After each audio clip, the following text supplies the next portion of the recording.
ये अभी नई नई कॉलोनी बसी है एरोड्रम रोड पे गांधीनगर में, वहाँ नया रहने आया है, मूलतः गांव का है। एक किसान इनके चक्कर में पड़ गया, बोले नया खेत लिया है, आपसे कथा करानी है। तो इसने कहा कथा कहाँ करानी है? बोले कथा नई खेत पे करानी है। तो पंडित जी ने कहा कि खेत पे करा कि खलियान पे करा, दक्षिणा पूरी लगेगी।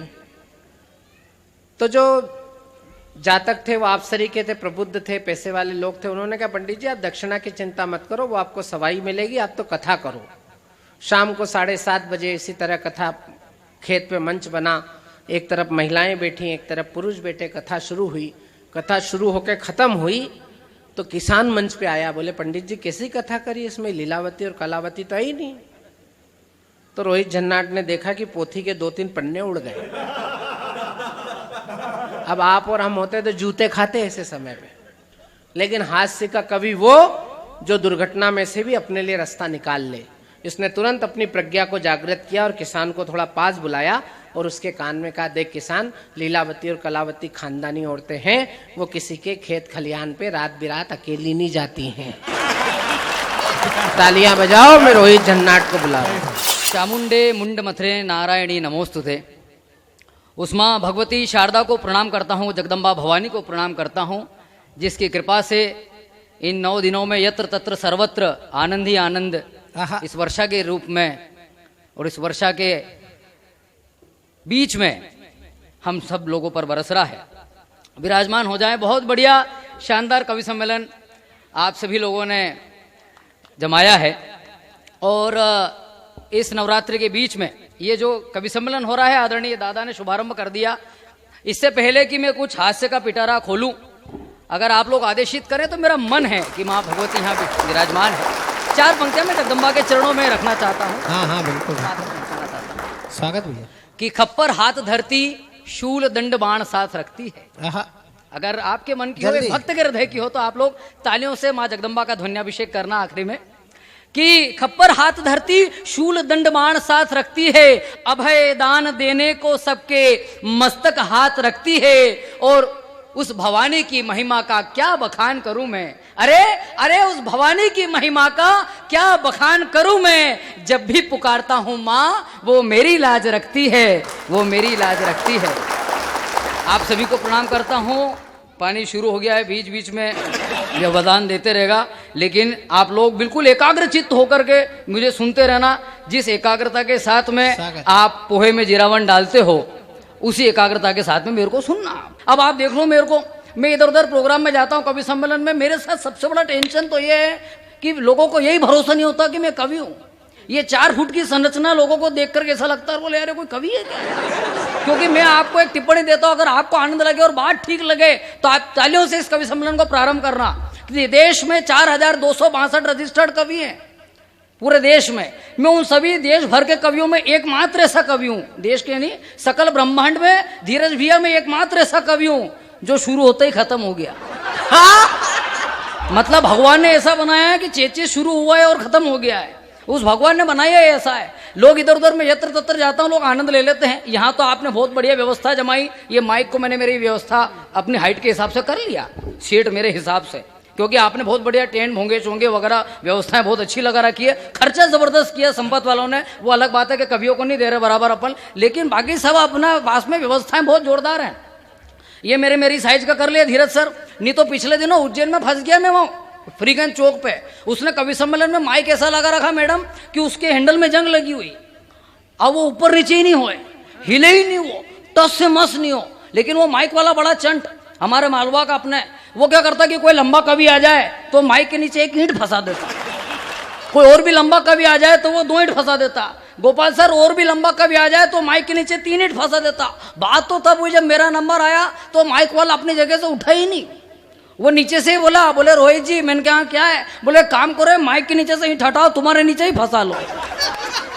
आप लोग तालियां बजाते रहना, मेरे को लगे कि आप लोग जागृत हो। हाँ, ठाकों के साथ ये भी चलता रहे आपको। धीरज सर आप लोग तो हंसे रहो, मेरे तो प्राण निकलते हैं।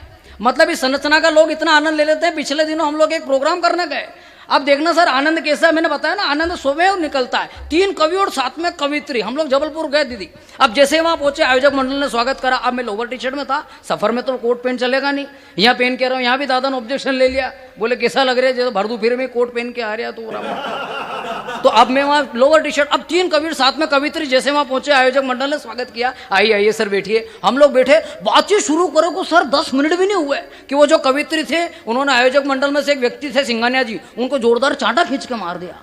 अब मैं सुनने रह गया, मैंने कहा मैडम चांटा क्यों मार दिया? अरे बोले बात इसी कर रहा है। मैंने कहा हुआ क्या, चांटा मारा क्यों? अरे बोले बात इसी। मैंने कहा क्यों? अगर मैडम का जवाब ठीक लगे तो आपकी तालियां उठे। मैंने कहा मैडम चांटा मारा क्यों? अरे बोले रोहित जी तुम्हारी तरफ इशारा करके मेरे से पूछ रहा है, मैडम आपका बच्चा बड़ा सुंदर है, ये भी कविता वविता सुनाता है।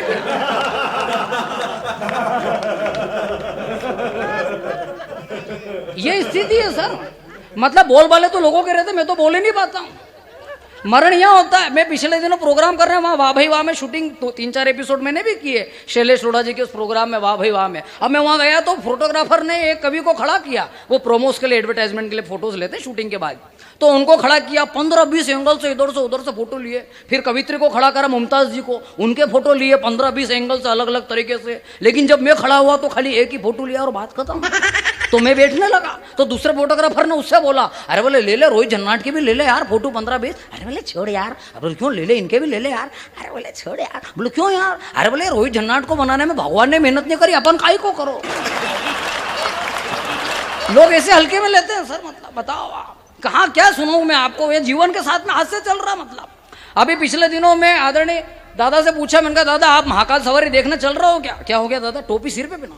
अच्छा कोई अच्छा ही लगा देते यार, वो कैमरे में वीडियो बन रही है यार, मेरी वाइफ देखेगी क्या कहेगी, वो कैसे मांझने खराब करा के आते हो, माइक पे पन्नी लगाने की क्या जरूरत थी, गला खराब होने का इतना टेंशन था तुम्हारा, वो यूँ समझेगी।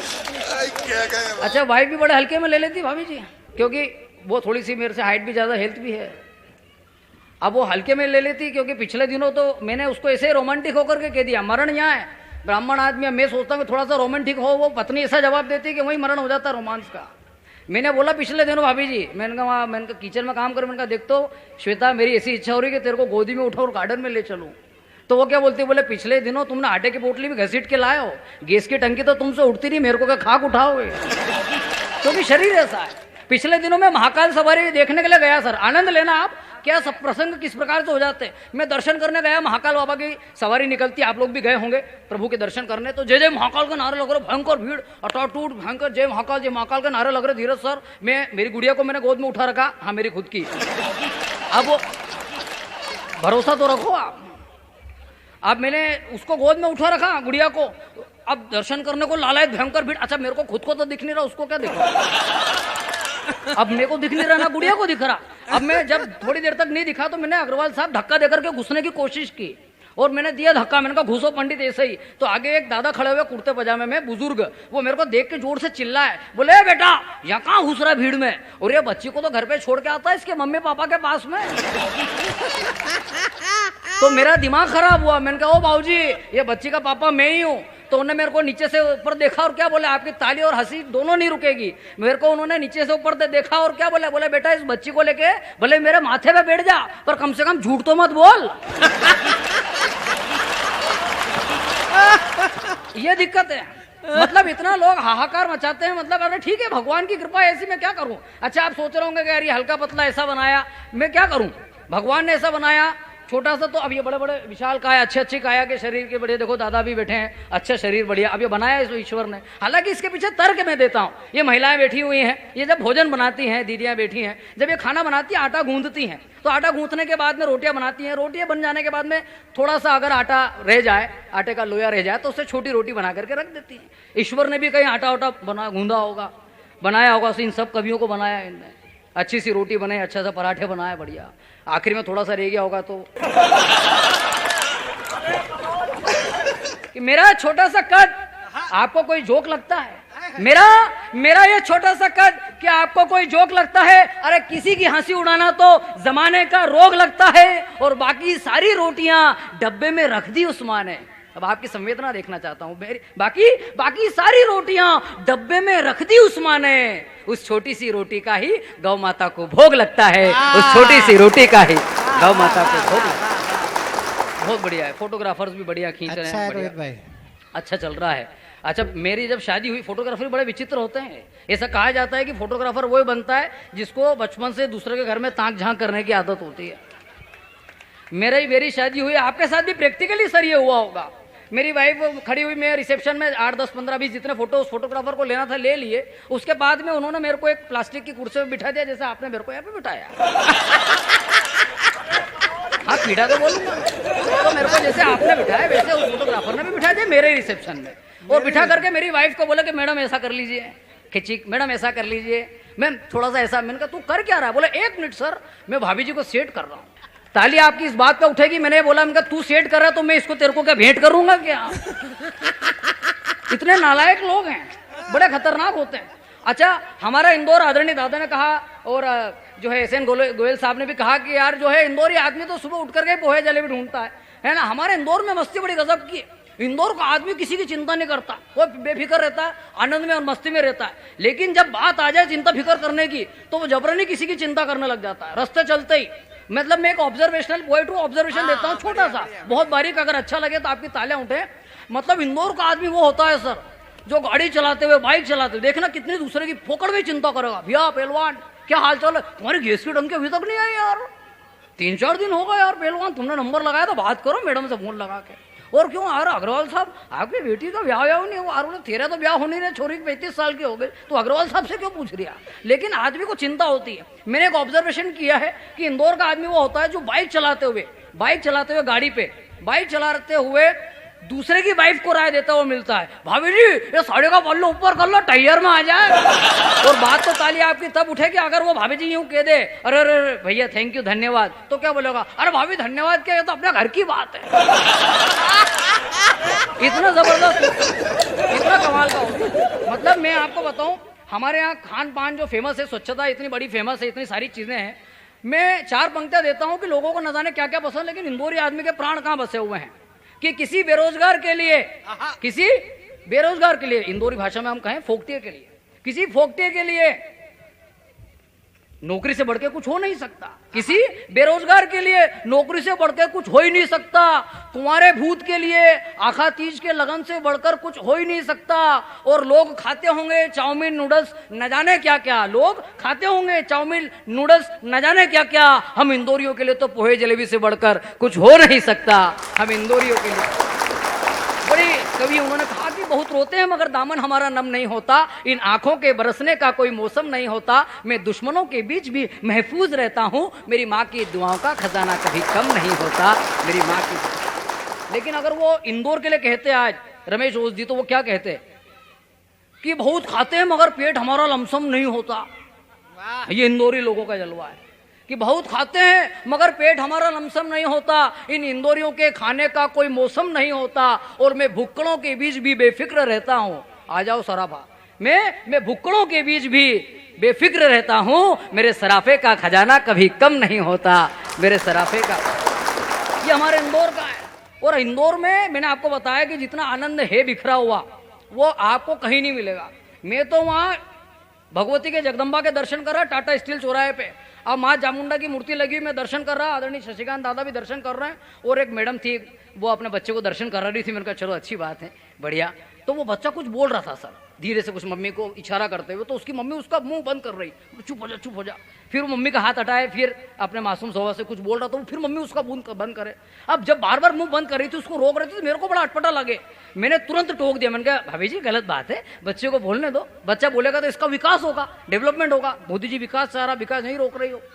मैंने कहा गलत बात है, बच्चे को बोलने दो। तो भाभी जी क्या बोली, अरे बोले भैया विकास गया भाड़ में, ये तो यूं बोल रहा है कि मम्मी मम्मी वो माता जी के नीचे जो राक्षस पड़ा है ना, वो पापा जैसा दिख रहा है। ये स्थिति है, आप कहाँ रोकने जाओगे और क्या करने के लिए जाओ, ये स्थिति है। और वो बच्चे तो बच्चे हैं, उनकी माँ, मतलब अब मेरी खुद की वो वाइफ है। मैं आपको जान करके बड़ा आश्चर्य होगा कि आप इस ब्रह्मांड में, आप खुद अनुभव भी कर रहे होंगे, हम यहाँ बैठे हुए हैं, आप इस ब्रह्मांड में किसी को भी जीत सकते हैं, लेकिन अपनी पत्नी को नहीं जीत सकते। कुछ भी कर लो। भगवान हमारे सत्यन जी कहते हैं कि आदमी कितना बड़ा कलेक्टर हो जाए, कितना बड़ा महापौर हो जाए, विधायक हो जाए, अधिकारी हो जाए, लेकिन जब वो घर जाता है तो उसकी पत्नी उसको रात को 10 बजे भोजन के पश्चात पलंग पे बिठा के एक ही बात बोलती है कि तुम्हारे में अक्ल नाम की चीज नहीं है। और वो भी गर्दन हिला के हाँ ही भर रहा होता है, क्योंकि ताली तो इस बात को उठे कि वो गर्दन हिला के ताली मतलब इसलिए हाँ भर रहा होता है कि हाँ मेरे में अकल नाम की चीज नहीं है, क्योंकि वो मन में यही सोचता है कि मेरे में अकल होती तो इससे ब्याह क्यों करता मैं। मेरी खुद की पत्नी, अब मेरे को मैं ये अतुल भैया मेरे को वहाँ उधर लखनऊ तरफ ले गए, शशिकांत मैंने बोला कि जा रहे हैं तो महाज ने ठीक ठाक करा कर आना हो कार्यक्रम में, इज्जत खराब मत करना। मैंने कहा ठीक दादा, 3-4 दिन की सीरीज उधर। अब बनारस पहुंचे, अतुल मैंने बोला कि कुछ लाड़ी के लिए ले ले। मैंने कहा ठीक, देखना वाइफ कैसी होती है, पत्नियां कितनी टिपिकल होती हैं। मैंने वाइफ के लिए एक साड़ी खरीदी, अब मैंने 1000 रुपए की साड़ी खरीदी, 1000 रुपए में बढ़िया साड़ी आ गई। मैंने वाइफ को कॉल किया अतुल भैया के सामने, मैंने कहा देख तो मैंने एक साड़ी ली है और बहुत शानदार 500 रुपए में, और मैं यहाँ से पार्सल कर रहा हूँ, मैं तो यही 8-10 दिन लग जाएंगे, मैं पार्सल कर रहा हूँ देख लेना। बोले ठीक है। अब मैंने पार्सल कर दी, 2 दिन बाद उसको पार्सल पहुंच गया, फोन आया, मैंने कहा हाँ कैसा क्या, बोले बहुत बढ़िया। अब इसके बीच में अतुल भैया मेरे से पूछ रहे, बोले कि यार एक बात बता पंडित, लोग तो यार 200-400 रुपए की साड़ी खरीदते हैं, वाइफ को 1000-2000 बताते, कोई भी चीज खरीदते हैं 500-600 भी बिलाएंगे तो 1000-2000 बताएंगे, ये तो उल्टा कर रहा है यार, 1000 रुपए की साड़ी खरीदी और बहू को 500 की बता रहा है। मैंने कहा दादा मेरी वाइफ है ही ऐसी। बोले कैसी? मैंने कहा मैं कुछ भी चीज लेके जाता हूँ, पूछती है कितने की लाए, मैंने कहा ये बढ़िया मैं उज्जैन से लाया 500 रुपए की, यहाँ राजवाड़ा पे 300 रुपये में मिल जाती, ठग लिया तुमको लोगों ने। ये भिंडी क्या भाव ला, मैंने कहा ये 25 रुपए की आधा किलो ले लो, यहाँ 20 रुपए की आधा किलो मिल रही ठेले पे, और किसी बेकार लाया। मतलब उसको लगता है कि मेरे आदमी को कोई भी ठग लेगा, सीधा है ये, बहुत ज्यादा सीधा, उसको ये लगता है, तो कुछ भी मतलब हल्के में लेती है। तो मैंने कहा अब देखो 1000 की मैंने 500 बताई, अब तो उसको ठीक लगेगा कि 500 रुपए में अच्छी साड़ी आ गई। बोले ठीक है। अब 2 दिन बाद अतुल भैया के सामने फोन आया, मैंने कहा हाँ कैसा क्या, बोले अरे साड़ी बहुत अच्छी लग रही है। मैंने कहा फिर 500 में और क्या लेगी, बोला अरे नहीं बहुत बढ़िया, सुनो एक और बात। मैंने कहा हाँ क्या, बोला साड़ी मेरे को तो अच्छी लग रही थी पर पास वाली सुनीता भाभी को और भी ज्यादा पसंद आ रही थी, आपने 500 में ली थी, मैंने 700 रुपए में बेच दी। ये मरण होता है, तो आप कुछ कर नहीं सकते सर, आप जीत ही नहीं सकते हैं। यत्र तत्र आनंद इनके कारण बिखरा हुआ है। मैं तो मेरा शादी हुई, मेरी वाइफ नागपुर तरफ से, अपन मालवांचल के हैं। मेरा मित्र आया शादी के 15 दिन बाद, अब वो चाय बना रही मेरी वाइफ, उसके हाथ से क्रॉकरी का जो सेट था वो गिर गया, तो मैंने एकदम मेरे मुंह से सहज रूप से निकल गया, अरे मैंने कहा क्या कर रही, तू भी गेली है यार। तो मैंने एकदम कह दिया, फिर मैं चुप हो गया, और मैंने कहा क्या बोल दिया अपन ने। अब भाभी जी आप लोग तो समझ ही गए, भैया लोग भी समझ गए, लेकिन वो नहीं समझी नागपुर की। लेकिन मैंने कहा चलो बात सेट हो गई, नहीं समझी, अच्छा हुआ पाप कटा। लेकिन सर वाइफ कुछ भी भूल सकती है, लेकिन पति के मुंह से निकली हुई बात नहीं भूल सकती। उसको खींच लेती, वो भले 4 महीने बाद बताएगी, क्यों तुम्हारे मम्मी के सामने तुम ऐसा कह रहे जी ऐसा कहते तो उठा के यहाँ इंटरफेयर करने की क्या जरूरत है उनको। मतलब ये तो उसने तुरंत मेरे से शाम को पूछ लिया कि एक बात बताओ, ये गेली का मतलब क्या होता है। और मैंने कहा पंडित फंस गए अपन। तुरंत मैंने बात सेट करी, मैंने कहा अपन कवि है, मैंने कहा अरे गेली का मतलब तू बहुत सुंदर है, सुशील है, बहुत प्यारी है, खूबसूरत है, बहुत ही क्यूट है। तो वो क्या बोले कि फिर तो आप भी बहुत बड़े गेली हो। यहाँ इस प्रकार से आनंद हमारे गृहस्थ जीवन में बिखरा हुआ है सर। आपको क्या बताऊं, मैं एक कविता आपको सुनाता हूँ कि आदमी जब जुगाड़ जमाने पे तुल जाता है, तब जुगाड़ के जमाने के चक्कर में भी कई बार वो फंस कैसे जाता है। आप आनंद लेना, मैं कविता सुनाता हूँ, आनंद लेना। कि एक दिन मैं बस स्टॉप पे, देखना इंदौर का आदमी कैसे उलझता है। हाँ। कि एक दिन मैं बस स्टॉप पे खड़ा बस का इंतजार कर रहा था, एक दिन मैं बस स्टॉप पे खड़ा बस का इंतजार कर रहा था, या यूं कहूं कि आधे घंटे से टाइम पास ही कर रहा था। तभी मैंने देखा कि एक सुंदर लड़की सड़क पे कुछ ढूंढ रही है, जो कोई भी हो पर अपने मन को भा रही है। तुरंत मैंने सोचा रोहित अच्छा है मौका, और एक कागज पे आई लव यू लिख करके फेंका। वो आई और उठा के ले गई, तो मैंने सोचा रोहित लड़की पट गई। दूसरे दिन भी जब उसी लड़की को देखा तो अब की बार तो पूरा लव लेटर बना के फेंका, वो इस बार भी उठा के ले गई, तो दिल के अरमान जाग गए। मैंने सोचा रोहित अपने भी अच्छे दिन आ गए। तीसरे दिन भी जब यही घटना घटी तो अब तो लगा कंफर्म लड़की पटी। तभी पास की दुकान वाले ने मेरे को बुलाया और बोला कह रहे तू पागल है कि तेरा दिमाग भेराया। मैंने बोला क्यों यार, प्रेम पत्र फेंक रहा हूँ, देखने रो कितनी अच्छी लड़की पटा रहा हूँ, कितना अच्छा रिस्पॉन्स देती है, जो भी कागज फेंकता हूँ उठा लेती है, मैंने कितनी बड़ी सफलता पाली है। तो वो बोला नालायक, सफलता वफलता छोड़, वो तो कचरा उठाने वाली है। मतलब आदमी ऐसे उलझता है। खैर समय बड़ा कम है, हो गया। मैं 4 पंक्तियां रख करके स्थान ग्रहण करता हूं। नवरात्रि का पर्व काल चल रहा है। जब भी हमारे जीवन में विषम परिस्थिति आती है, आप लोग धनाढ्य लोग हैं और फर्श से अर्श की आपने यात्रा संपन्न की है जीवन में, तो जब आदमी विषम परिस्थिति में होता है, कठिन समय में होता है, तो एक भक्त हृदय उस ईश्वर से क्या कहता है। यदि आपके मन की बात हो तो आप तालियों से विदा कीजिएगा। कि थाम कर तू हाथ मेरा जीवन बना दे, उस ईश्वर से कि थाम कर तू हाथ मेरा जीवन बना दे, इस अंतर्मन के पतझड़ को सावन बना दे। थाम कर तू हाथ मेरा जीवन बना दे, इस अंतर्मन के पतझड़ को सावन बना दे। और दुखों के दावानल से तप रहा है ये मन मेरा, दुखों के दावानल से तप रहा है ये मन मेरा। तू आजा मेरे चितवन को मधुबन बना दे, वाह! तू आजा मेरे चितवन को Madhuban. Thank you so much.